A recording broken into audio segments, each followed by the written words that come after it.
Welcome to the Cognos video. This is one of our last videos. So some of you have emailed me asking you need a sort of a brief wrap-up video to go over all the things. So I thought of put together something very quickly to describe all the things which we did and sort of give you overview of the whole thing. So Cognos is an enterprise reporting tool. Now, what is the job of a reporting tool? It's it's to extract the corporate data and expose it through reports on other means so that it becomes easy for your end user to create their reports based on their requirement. Now remember, the key thing is to expose the data. Now it could be through reports or it could be something else, but key thing is to expose the data in a very friendly way. um, so here is your database. So let's put something called OLTP, which is called online transaction processing. So typically if you are an enterprise, you will have your applications like your sales or your accounting and manufacturing applications. They are heavy transaction intensive applications. Now they are most of the database or the schemas are not very report friendly. So for report friendly, you need something called OLAP, what is called online analytical processing, and they follow different little bit different structure or paradigm. So one of the things it is commonly done is that you extract the data on a regular basis to a different database which is a little bit more report friendly, and use that data base to interact with your reporting tools, and it could be Cognos in this particular case.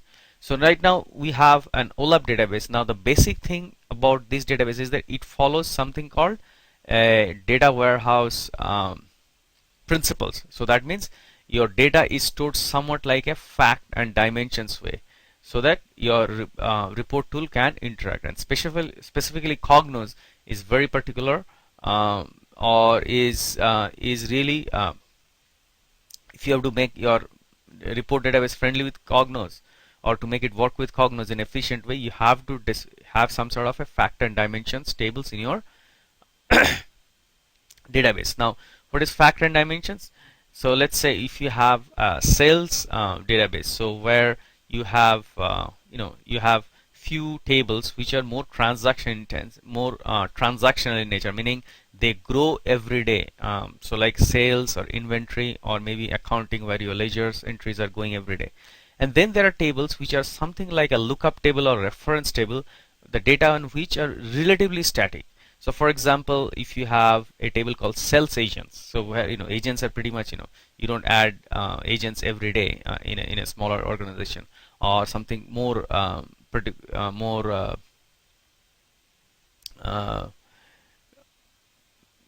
more table, more in that definition, a dimension table which doesn't grow at all, is something called a fiscal calendar. So basically fiscal calendar is probably your sales calendar, which will have 12 months or 4 quarters or whatever is it. So they really don't grow, or they don't change, or maybe locations, your sales regions or something like that. So it could be 50 states, or could be for US, or could be 4 or 5 regions. So something like that, the data which doesn't grow. So those are called dimension tables, and they are linked with fact table through relation. It could be primary key, foreign key, or it could be that sort of relation. Now once we have the data in this way, you expose that to Cognos through framework manager. So framework manager interacts with this database and then creates models. So as you know, probably models, it's a nested object hierarchy, and we went through concepts called namespace. Let me write it down. Namespace. Okay, so my digital pen is not working very well. Let's say namespace. Then we have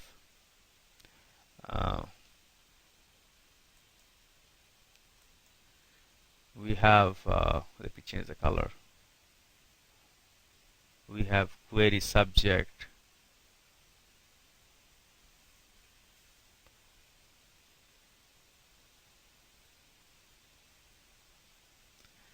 And okay, let me change the pen a little bit. So we have described concepts called query subjects, which is something like a table, and query items, which are more like fields of a table. And then so these are used. These are framework manager features which you use to build your object hierarchy, which is sometimes called model also. Then there is folder. So these are different ways Cognos allows you to create that object hierarchy. So it's basically, you can think it's a logical way of grouping um, the data tables. And then after doing that, then you can create relation among them. You can inherit the relations from the database, but also you can add more relations.